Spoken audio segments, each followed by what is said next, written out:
Praise the lord అందరికీ. గడిచిన దినాల్లో మన సిలువ ధ్యాన వాక్యాలు 5 మాటల వరకు ధ్యానించుకున్నాం కదండి. ఈరోజు సిలువలో పలికిన 6వ మాట ధ్యానించుకుందాం. యోహాను సువార్త 19వ అధ్యాయం 30వ వచనం. యేసు ఆ చిరుకను పుచ్చుకొని సమాప్తమైనదని చెప్పి తల వంచి ఆత్మను అప్పగించాను. ఈ సమాప్తమైనది అనే మాట చాలా చిన్న మాట. యేసయ్య సిలువలో పలికిన మాటలు చాలా చిన్న మాట, కానీ దీంట్లో ఉన్న భావం చాలా గొప్పదండి.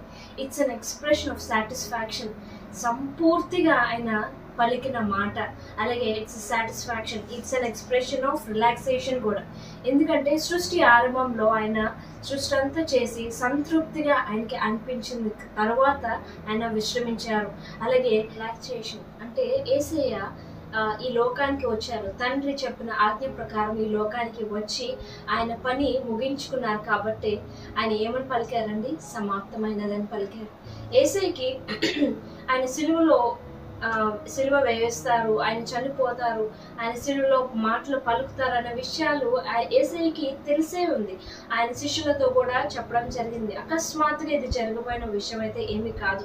ఆయనకి ఎలా ఈ సిచ్యువేషన్ గుండా వెళ్తారు అనేది ప్రతిదీ దేవునికి తెలిసే ఉన్నది, యేసయ్యకి తెలిసే ఉన్నది. ఆ విషయాలు మనం ఎలా తెలుసుకుంటామంటే మత్తయి సువార్త 17వ అధ్యాయం 22 నుంచి 23 వచనాల్లో మనం చూసినట్లయితే, వారు గలిలయలో సంచరించుచుండగా యేసు మనుష్య కుమారుడు మనుషుల చేతికి అప్పగింపబోచున్నాడు, వారు ఆయనను చంపుదురు, 3వ దినమున ఆయన లేచునని వారితో చెప్పగా వారు బహుగా దుఃఖపడి. యేసయ్య ఆల్రెడీ వాళ్ళ శిష్యులతో చెప్పడం జరిగింది. ఇంకా చూసినట్లయితే యోహాను సువార్త 12వ అధ్యాయం 31, 32, 33 వచనాలు చూసినట్లయితే, ఇప్పుడు ఈ లోకమునకు తీర్పు జరుగుచున్నది, ఇప్పుడు ఈ లోకాధికారి బయటకు త్రోసివేయబడును, నేను భూమి మీద నుండి పైకెత్తబడిన ఎడల అందరినీ నా యొద్దకు ఆకర్షించుకుందనని చెప్పాను. తాను ఏ విధముగా మరణం పొందవలసి ఉండెనో సూచించుచు ఆయన ఈ మాటలు చెప్పాను. అలాగే మత్తయి సువార్త 26వ అధ్యాయం 45వ వచనంలో ఏముంటది అని అంటే, అప్పుడు ఆయన తన శిష్యుల యొద్దకు వచ్చి, ఇక నిద్రపోయి అలసట తీర్చుకొనుడి, ఇదిగో ఆ గడియ వచ్చి ఉన్నది, మనుష్య కుమారుడు పాపుల చేతికి అప్పగింపబడుచున్నాడు, లెండి వెలుదము, ఇదిగో నన్ను అప్పగించువాడు సమీపంగా నున్నాడు అని. అలాగే మార్కు సువార్త 14:41లో చెప్తారు, ఆయన 3వసారి వచ్చి వీరిక నిద్రపోయి అలసట తీర్చుకొనుడి, ఇక చాలును, గడియ వచ్చినది, ఇదిగో మనుష్య కుమారుడు పాపుల చేతికి అప్పగింపబడుచున్నాడు, లెండి వెలుదము, ఇదిగో నన్ను అప్పగించువాడు సమీపించి ఉన్నాడని చెప్పాను. ప్రతిదీ ఆయన శిష్యులతో షేర్ చేసుకోవడం జరిగింది, తను చెప్పుకోవడం జరిగింది. ఇదేదో అకస్మాత్తుగా సడన్ గా ప్లాన్డ్ గా కాదు. ఎందుకంటే ఈ విషయాలు ఎలా జరుగుతాయని యేసయ్యకి ముందే తెలుసు.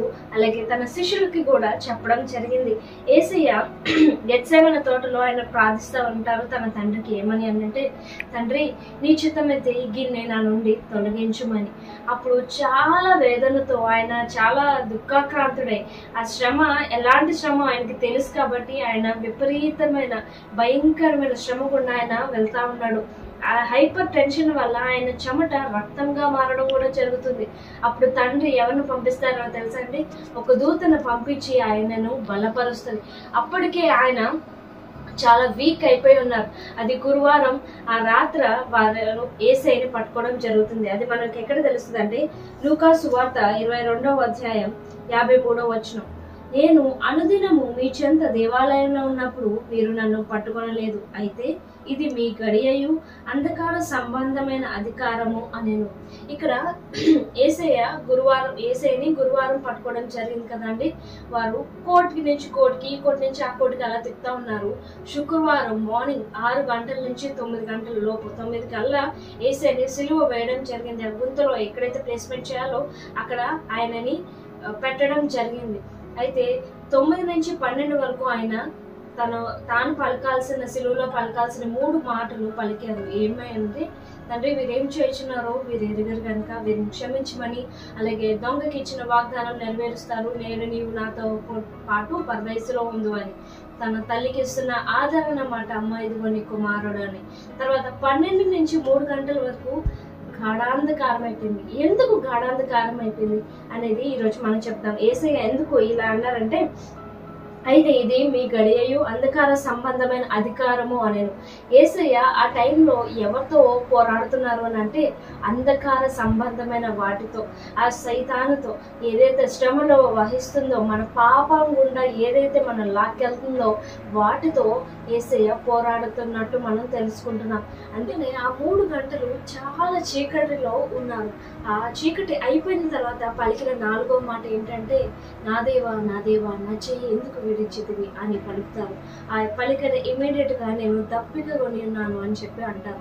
ఎందుకంటే ఆయన చాలా అప్పటికే తనకి విపరీతమైన బాధని అనుభవించారు, శ్రమ గుండా వెళ్ళిపోయారు. ఎందుకంటే ఆయన ఇష్టపడ్డారు, నిన్ను నన్ను ప్రేమిస్తున్నారు కాబట్టి ఆ శ్రమ గుండా వెళ్ళడానికి ఆయన చాలా ఇష్టపడ్డారు.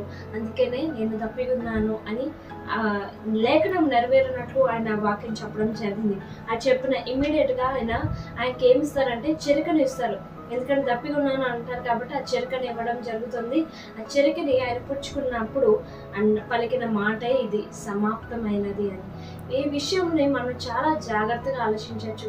యేసయ్య ఎందుకు అంధకార సంబంధం గుండా ఆయన వెళ్ళారు అని అంటే, మనం కొలస్సీలు రాసిన పత్రిక 2వ అధ్యాయం 13వ వచనం చూసినట్లయితే, మరియు అపరాధముల వలనను శరీరమందు సున్నతి పొందక యుండుట వలనను మీరు మృతులై ఉండగా, దేవుడు వ్రాతపూర్వకమైన ఆజ్ఞ వలన మన మీద రుణముగాను మనకు విరోధముగా నుండిన పత్రమును మేకులతో సిలువకు కొట్టి దాని మీద చేవ్రాతను తుడిచివేసి మనకు అడ్డము లేకుండా దానిని ఎత్తివేసి మన అపరాధములన్నిటినీ క్షమించి ఆయనతో కూడా మిమ్మును జీవింపజేశాను.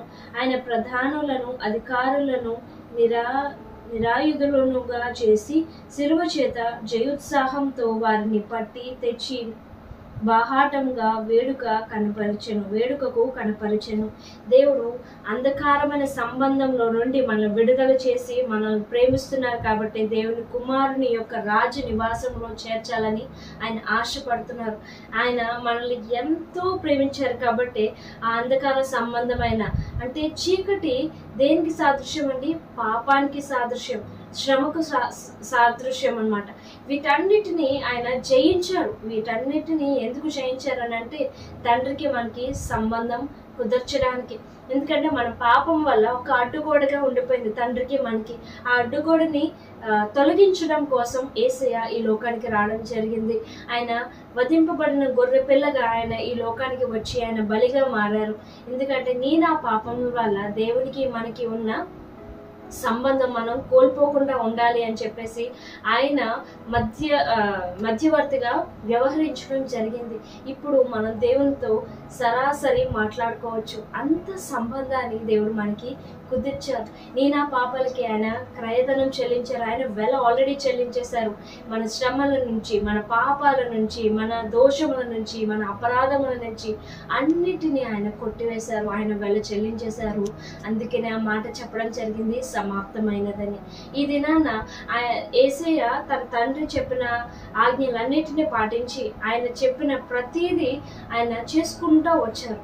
మరి ఈరోజు నా పరిస్థితి ఏంటి? దేవుడు నా కొరకు కదా ఆయన మరణించారు. మరి నా పరిస్థితి గుండా మనం ఏం చేస్తాం?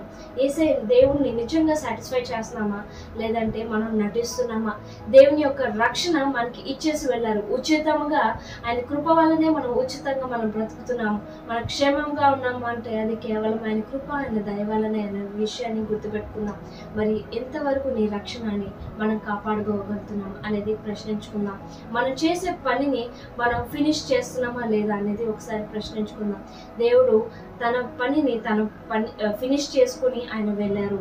మరి మన పని ఏంటి అని అంటే మన నిత్య రాజ్యానికి వెళ్ళే పనిలో మనం ఎంతవరకు ఫినిష్ చేసుకుంటూ వస్తున్నాం అనేది ఆలోచిద్దాం. God bless you all.